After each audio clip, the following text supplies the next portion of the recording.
देखो भाई, अगर आप या आपके परिवार में कोई भी कॉम्पिटिटिव एग्जाम की तैयारी कर रहा है तो ये वीडियो आपके लिए बहुत जरूरी है। भैया जरा सोचिए, महीनों की मेहनत, लाखों रुपए की कोचिंग, दिन रात की पढ़ाई और फिर एग्जाम से पहले या एग्जाम के दौरान पेपर लीक हो जाए। एक झटके में पूरे साल की मेहनत खत्म। इसी बीच सरकार ने पेपर लीक के खिलाफ बड़ा कदम उठाने की बात कही है। पीएम मोदी ने संकेत दिया है कि इस समस्या से निपटने के लिए फास्ट ट्रैक कोर्ट और कड़े कानून पर काम किया जा रहा है। दूसरी ओर शिक्षा सुधार की मांग को लेकर चल रहा है सोनम वांगचुक का अनशन भी अब समाप्त हो गया है। लेकिन सबसे बड़ा सवाल है, क्या सिर्फ नया कानून बदल देने से पेपर लीक रुक जाएगा या फिर समस्या कहीं और गहरी है? आइए पूरी कहानी को समझते हैं। सबसे पहले, पेपर लीक आखिर इतना बड़ा मुद्दा क्यों है? तो भाई, भारत में हर साल करोड़ों युवा सरकारी नौकरियों और एंट्रेंस एग्जाम में शामिल होते हैं। इनमें से अधिकतर छात्र मिडिल क्लास या गरीब परिवार से आते हैं। उनके माता पिता अपनी बचत, समय और उम्मीदें इस तैयारी में लगा देते हैं। ऐसे में अगर पेपर लीक हो जाए तो नुकसान सिर्फ एग्जाम का नहीं होता है, टूटता है छात्र का भरोसा। अब सरकार का नया प्लान क्या है? हाल ही में सरकार की ओर से बताया गया कि पेपर लीक जैसे मामलों में तेजी से सुनवाई के लिए फास्ट ट्रैक कोर्ट और कड़े दंड वाले कानून पर काम किया जा रहा है। अगर ऐसा प्रभावी ढंग से लागू होता है तो इसका उद्देश्य क्या होगा? दोषियों को जल्दी सजा मिले, बड़े गिरोह पर कार्रवाई हो, भविष्य में अपराध करने वालों में डर पैदा हो। हालांकि कानून तभी असरदार होगा जब उसकी जांच और लागू करने की प्रक्रिया भी मजबूत हो।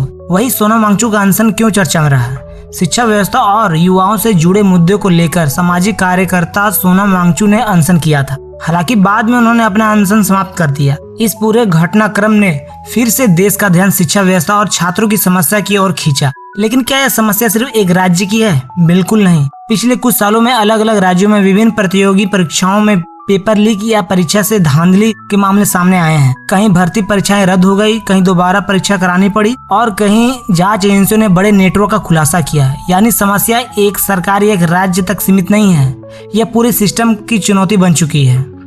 फिर एक सवाल, पेपर लीक होता कैसे है? तो भाई, जांच एजेंसियों द्वारा सामने आए कई मामलों में अलग अलग तरीके देखने को मिले। एग्जाम से पहले क्वेश्चन पेपर की चोरी, इलेक्ट्रॉनिक डिवाइस के जरिए नकल, fake candidate, organised gang, examination centre में मिली भगत। यानी यह सिर्फ एक व्यक्ति का अपराध नहीं है, बल्कि कई बार पूरा नेटवर्क काम करता है। इसके लिए सिर्फ कानून ही काफी है क्या? नहीं। अगर सच में बदलाव चाहिए तो कई स्तर पर सुधार जरूरी है। डिजिटल सुरक्षा, क्वेश्चन पेपर तैयार करने से लेकर एग्जामिनेशन सेंटर तक हर चरण सुरक्षित होना चाहिए। तकनीक का इस्तेमाल हो, एआई आधारित निगरानी, बायोमेट्रिक वेरिफिकेशन और लाइव मॉनिटरिंग जैसी तकनीकें मदद कर सकती है। अगर मामला सालों तक चलता रहेगा तो डर खत्म हो जाएगा। दोषियों पर कड़ी कार्रवाई, सिर्फ छोटे लोगों पर नहीं बल्कि पूरा नेटवर्क पर कार्रवाई होनी चाहिए। इसमें सोशल मीडिया की भूमिका बहुत काम आती है। जब भी ऐसा कोई बड़ा मामला सामने आता है, सोशल मीडिया पर लाखों लोग अपनी राय रखते हैं। कई लोग लगातार इस मुद्दे को उठाते हैं तो कई लोग तब बोलते हैं जब मामला ट्रेंड करने लगता है। लेकिन सबसे इम्पोर्टेंट बात यह है कि चर्चा का केंद्र छात्र होने चाहिए, ना कि किसी व्यक्ति की लोकप्रियता।